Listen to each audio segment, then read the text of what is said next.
सभी को सुप्रभात। आज मैं जो पुरस्कार रचना है जयशंकर प्रसाद जी की, जयशंकर प्रसाद जी का जीवन परिचय दूंगा। श्री जयशंकर प्रसाद जी का जन्म 1889 को काशी के गोवर्धन सराय मोहल्ले के एक संपन्न वैश्य परिवार में हुआ। इनके पिता देवी प्रसाद तम्बाकू, सुरती और सूंग के प्रसिद्ध व्यापारी थे, इसलिए इनका घराना सूंगनी साहू के नाम से प्रसिद्ध था। प्रसाद जी का बचपन बड़े लाड़ प्यार से व्यतीत हुआ। प्रसाद जी ने बनारस के क्वींस कॉलेज में 7वीं कक्षा तक शिक्षा प्राप्त की। इसके बाद घर पर ही उनकी संस्कृत अंग्रेजी शिक्षा व्यवस्था की गई। प्रसाद जी भी 12 वर्ष के थे कि इनके पिता का देहांत हो गया। इसके 3 वर्ष पश्चात ही उनकी माता भी परलोक सिधार गई और इनके 2 ही वर्ष के भीतर इनके एकमात्र संरक्षक और अभिभावक बड़े भाई शंभु रतन का भी देहांत हो गया। बालक प्रसाद ने इस घोर देवी आपदाओं के बीच भी अपना धैर्य बनाए रखा। परिवार की बिगड़ती दशा को सुधारने उन्होंने जी जान से कड़ा परिश्रम किया। दुकान संभाली, पिता और बड़े भाई का कर्ज उतारा। इस प्रकार की विषम परिस्थितियों में भी प्रसाद जी किस प्रकार स्वाध्याय चालू रख सके और किस प्रकार प्राचीन और आधुनिक ग्रंथों का गंभीर अध्ययन कर अपनी साहित्य साधना में संलग्न रहे, ये सचमुच बड़े आश्चर्य का विषय है।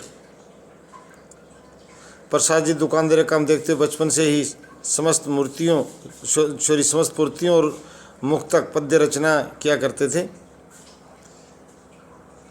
उन्हें जब भी अवकाश मिलता कविता लिखने बैठ जाया करते थे। उनकी बड़ी रुचि थी कविता लेखन में। इन रचनाएं इंदु, हंस और जागरण मासिक पत्रिकाओं में प्रकाशित होती थी। पुस्तक के अध्ययन के साथ साथ प्रसाद जी ने व्यवहारिक जगत का सम्यक अध्ययन भी किया। 11 वर्ष की अवस्था में अपनी माता के साथ पुष्कर, उज्जैन, जयपुर, ब्रजमंडल और अयोध्या आदि प्रसिद्ध ऐतिहासिक स्थानों की यात्रा करके इन्होंने इनके पीछे निहित गाथाओं के महत्व को समझा। इन्हें अमरकंटक पर्वतमाला की यात्रा में बहुत समय तक प्रकृति के भव्य परिवेश में रहने का अवसर मिला। चांदनी रात में नर्मदा में नौका विहार करते हुए उनका हृदय कोमल कल्पनाओं से अभिभूत हो उठा।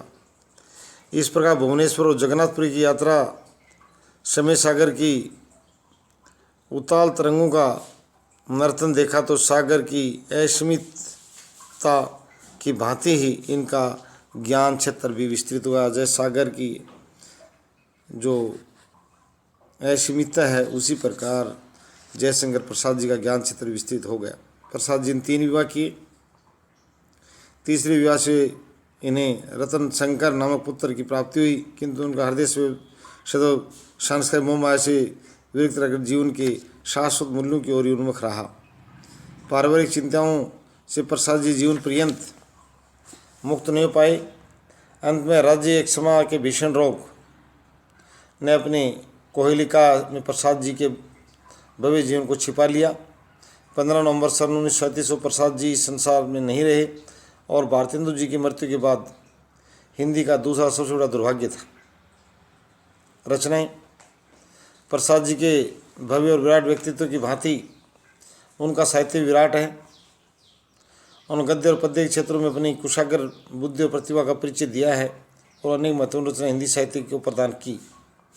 कविता, नाटक, कहानी, उपन्यास और निबंध सभी विधाओं में इन्होंने साहित्य सृजना की। इनके प्रमुख रचनाएं निम्नलिखित हैं। काव्य संग्रह चित्राधार, करुणालय, महाराणा का महत्व, प्रेम पथिक, कानन कुसुम, लहर, आंसू और कामायनी ये जयशंकर प्रसाद जी की प्रमुख काव्य रचनाएं हैं। नाटक एक घूंट, राज्यश्री, कामना, विशाख, जन्मेजय का नाग यज्ञ, आजाद शत्रु, स्कंदगुप्त, चंद्रगुप्त और ध्रुव स्वामिनी। कहानी संग्रह छाया, प्रतिध्वनि, आकाशदीप, आंधी और इंद्रजाल। उपन्यास कंकाल, तितली और अधूरा उपन्यास, शिरावती।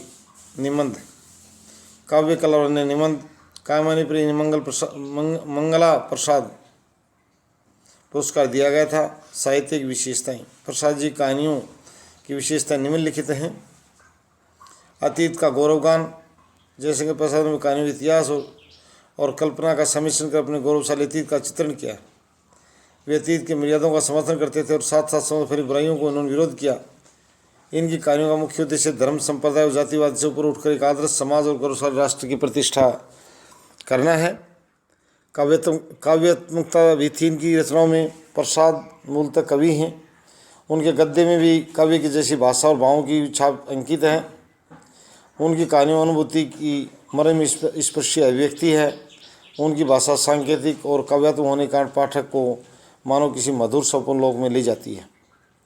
त्याग में प्रेम का महत्व। प्रसाद नारी और पुरुष प्रेम में पवित्र भावनाओं को बहुत महत्व देते हैं। उन्होंने कभी भी नारी को वासना शिकार होती नहीं दिखाया है। उनके नारी पात्र अतीत के गौरव और प्राचीन आदर्शों का प्रतीक है। प्रसाद द्वारा रचित कहानियों में नारी अप्रीतम सौंदर्य, अनुपम और प्रभावशाली व्यक्तित्व की धनी है। पुरुष पात्र सदा इन्हीं नारी पात्रों से प्रेम और त्याग हेतु प्रेरित होते दिखाई देते हैं। राष्ट्रीय भावना भी इनकी रचनाओं में पैदा होती है। प्रसाद जी की कहानी में राष्ट्रीय प्रेम भावना का महत्वपूर्ण स्थान है। राष्ट्र के लिए व्यक्तिगत प्रेम के त्याग का समर्थन प्रसाद ने सदा अपनी कहानियों में अभिव्यक्त किया है। वे समाज के लिए व्यक्ति के त्याग और बलिदान के पक्षधर रहे हैं। उनके नारी एवं पुरुष पात्र युद्ध के बिगुल बजते ही राष्ट्रीय भावना से ओतप्रोत हो जाते हैं।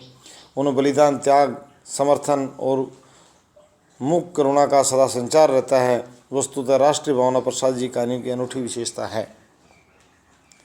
मानवतावाद भी इनकी कहानियों में झलकता है। प्रसाद ने स्वयं मानव का मूल्यांकन गुणों और चरित्र के आधार पर किया है। व्यक्ति द्वारा व्यक्ति के शोषण के सदैव विरोधी हैं। इनके अनुसार ऊंच नीच, जाति पाति आदि मनुष्य द्वारा निर्मित संकीर्ण प्रवृत्तियाँ हैं। मानव के चलते में समाज प्रवृत्तियाँ समाज को स्थान नहीं रखती। ये संकीर्ण प्रवृत्तियाँ नहीं रहनी चाहिए। उनकी कहानियों में राजा रानियों से लेकर दीन दुखियों तक को स्थान मिला है। उनके लिए मानवता सर्वोपरि है। विश्व बंधुत्व। प्रसाद भारतीय समाज और संस्कृति के सच्चे चित्रकार हैं। उन्होंने सभ्यता, संस्कृति, परोपकार, दया, करुणा, आत्म गौरव, मानव प्रेम और विश्व बंधुत्व आदि पक्षों की कहानियों में बड़ी सरलता से व्यक्त किया है। उन्होंने विश्व सद्भावना और सांस्कृतिक चेतना के उज्ज्वल पक्ष को सही ढंग से वाणी दी है। भाषा शैली। कहानी के शिल्प को निखारने में भाषा शैली की महत्वपूर्ण भूमिका होती है। भाषा कथ्य को सुंदर बनाती है। उनमें भाव संप्रेषण संचार करती है। प्रसाद भाषा प्रयोग से कहानी में एक ऐसी मनोवैज्ञानिक वातावरण प्रस्तुत करते हैं कि पाठक की संवेदना झंकर तो उठती है। उनकी भाषा कहानी के काव्य को गतिशील बना देती है, जो निर्भर गति से आगे बढ़ती है। वे संवादों की भी सफल योजना करते हैं। भाषा के माध्यम से पात्रों के चरित्र चित्रण में भी अत्यंत सफल रहे हैं। उन्होंने अपनी कहानियों में अलंकारिक, संस्कृति निष्ठ, तत्सम प्रधान काव्य में भाषा प्रयोग किया है। वस्तुतः प्रसाद की भाषा शैली खास पहचान है, जो हिंदी कहानियों में अपना एक अलग स्थान रखती है। निष्कर्षतः कहा जा सकता है प्रसाद एक सशक्त कहानीकार हैं।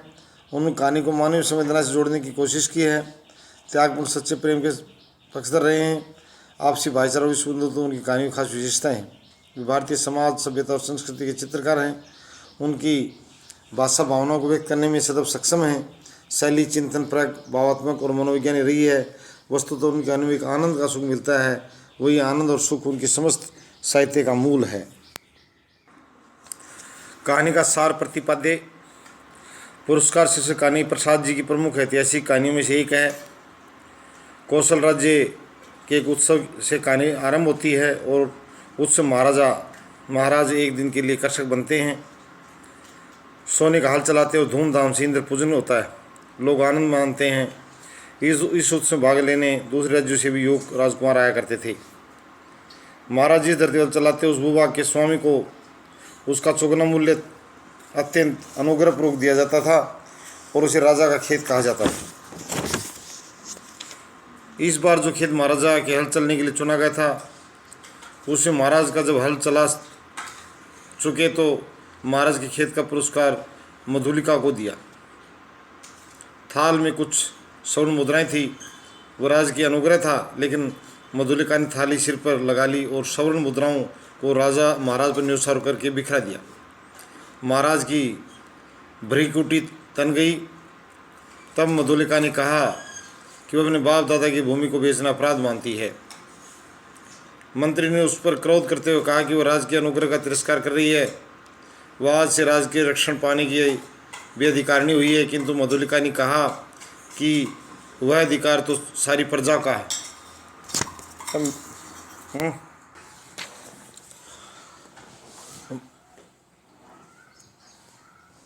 मूल्य स्वीकार करना उसके लिए असंभव बताती है। महाराजा ने मधुलिका का परिचय जानना चाहते उन्हें पता चला कि महान वीर सिंह मित्र की एकमात्र कन्या थी। सिंह मित्र ने मगध के सामने कौशल की लाज रखी थी। उत्सव चलता रहा, किंतु मधुलिका अपनी बात कहकर वहाँ से चली गई। वो अपने खेत की सीमा पर विशाल मधुक वृक्ष के नीचे जा बैठी। इसी उत्सव में मगध का राजकुमार अरुण भी आया था, जो मधुलिका के भोले सौंदर्य और सरल चितावन में मोहित हो गया था। वह रात का उत्सव समाप्त होने से पूर्व मधुलिका से वहीं उस खेत के किनारे मिला। उसने मधुलिका से कहा कि वो उसका खेत राजा से वापस दिला सकता था, तो मधुलिका ने उसे मना कर दिया, क्योंकि वह अपने राष्ट्रीय नियम को बदलना नहीं चाहती थी, चाहे उसे कितने दुख उठाना पड़े। मधुलिका ने राजकुमार अरुण को खरी खोटी भी सुनाई। मधुलिका दूसरों के खेतों में काम कर और रूखी सूखी खाकर उसी वृक्ष के नीचे बनाई झोपड़ी में दिन व्यतीत करती थी। आसपास के कृषक उसका आदर करते थे और इस प्रकार 3 वर्ष व्यतीत हो गई। एक रात अकेली मधुलिका अपने अभावों पर विचार करते करते उस राजकुमार की बातों को याद करने लगी। बाहर जोरों की वर्षा हो रही थी कि सहसा बाहर कोई शब्द हुआ। मधुलिका ने बिजली की चमक में देखा कि बाहर राजकुमार अरुण खड़ा था। मधुलिका ने उसे पहचान लिया। राजकुमार ने बताया कि उसे मगध से निकाल दिया गया था और वह कौशल में आजीविका खोजने आया था। मधुलिका ने पूछा, यदि तुम इतनी विपन्न अवस्था में थे तो फिर इन सैनिकों को क्यों साथ लिए हुए था? राजकुमार ने कहा कि बाहुबली वीरों की आजीविका है। उसने बताया वह नए राज्य की स्थापना का नरेश बनकर रहना चाहता है। उसने मधुलिका से इतना भी कह दिया कि वह उसे रानी बनाना चाहता है। मधुलिका से भी रहने गया। उसने स्वीकार किया कि वह आज उसी के बारे में सोच रही थी। राजकुमार ने उसके हाथों को दबाते हुए कहा, तो मेरा भ्रम था कि तुम सचमुच में प्यार करती हो। राजकुमार अरुण ने एक कुशल मनुष्य की तरह मधुलिका से कहा, यदि वह चाहे तो उसे कौशल के सिंहासन पर बैठा सकता है। मधुलिका उसकी ये बात सुनकर कांप उठी। राजकुमार अरुण ने अपनी योजना मधुलिका को बताई कि उसे महाराज से अपने खेत के बराबर भूमि मांगने को कहा और भूमि भी दुर्ग के दक्षिण नाले के समीप की जंगली भूमि दे। महाराज मान गए, भले ही वह भूमि सैनिक महत्व की थी। अरुण के सैनिकों जंगल काटकर मार्ग बनाने शुरू कर दिए। जंगल नगर से बहुत दूर था, इसलिए उधर कोई आता जाता नहीं था और राज आज्ञा थी कि वह भूमि मधुलिका को दे दी गई है। अतः लोग उस ओर से निश्चिंत थे। तभी अरुण ने अपनी योजना उसे बताई। उसने उसी रात कौशल की राजधानी श्रावस्ती दुर्ग पर अधिकार करने की योजना बनाई थी। अरुण चला गया और मधुलिका सोचने लगी कि उसे सिंह मित्र की कन्या है, जिसने कौशल की मगध से रक्षा की थी, क्या आज वह उसे मगध के हाथों कौशल की पराजय देख सकेगी? उसके मन में द्वंद्व मच गया। एक तरफ उसका प्रेम था तो दूसरी तरफ उसका अपना देश। मधुलिका ने देश को चुना। उसने जाकर सारी बात सेनापति को बता दी। पहले तो सेनापति को विश्वास न हुआ, किंतु जो मधुलिका ने बताया कि आक्रमण किधर से होगा तो सेनापति चौंका। उसने शीघ्र अपने सैनिक एकत्रित किए और रात होने पर भी महाराज को जगाया। मधुलिका को उनके सामने उपस्थित किया गया। उसने सब कुछ महाराज से कह दिया। महाराज स्वयं भी तुरंत तैयार होकर शत्रु से लोहा लेने निकल पड़े। अरुण बंदी बना लिया गया। उसकी योजना असफल हुई।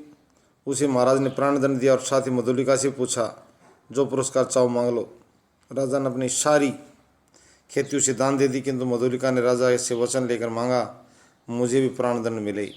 ये कहकर उनके पास जा खड़ी हुई। प्रस्तुत गद्यांश की सप्रसंग व्याख्या।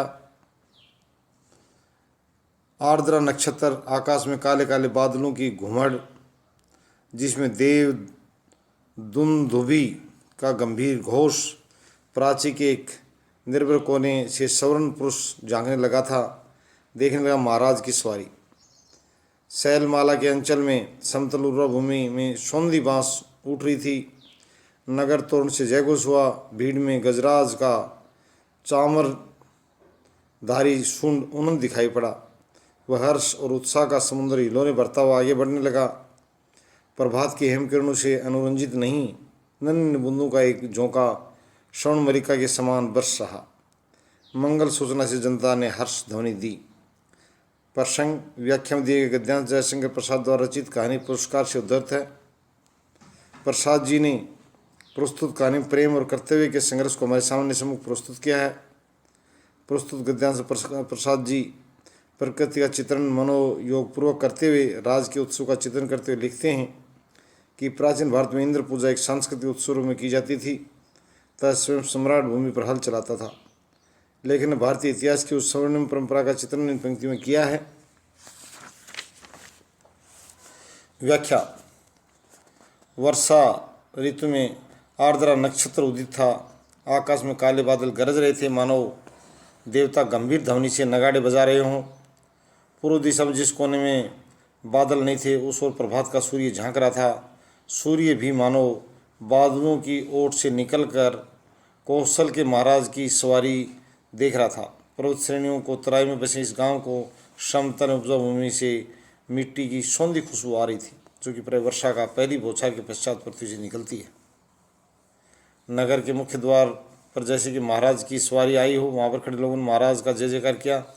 महाराज का शाही हाथी सूंड से चामर धारण किए आता दिखाई पड़ा।